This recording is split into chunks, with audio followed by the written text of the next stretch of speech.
సామాన్యుడికి మరోసారి షాక్ ఇచ్చాయి ఆయిల్ కంపెనీలు.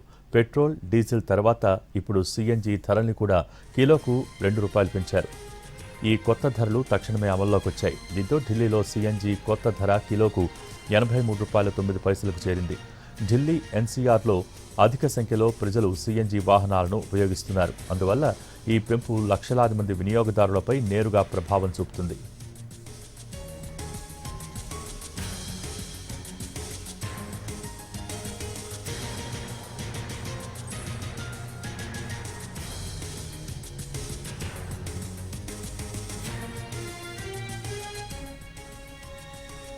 మే 15 నుంచి 4వసారి సీఎన్జీ ధరలు పెరిగాయి. గత 12 రోజుల్లో ఢిల్లీలో సీఎన్జీ ధర కిలోకు ₹77.09 నుంచి ₹83.09కు పెరిగింది. అంటే కిలోకు మొత్తం ₹6 పెరిగింది. అంతకుముందు మే 15న సీఎన్జీ ధరను కిలోకు ₹2 పెంచారు. ఆ తర్వాత మే 17న రూపాయి, మే 23న మరో రూపాయి పెంచాయి. ఇప్పుడు మరో ₹2 పెరగడంతో ప్రజల జేబులపై అదనపు భారాన్ని మోపింది.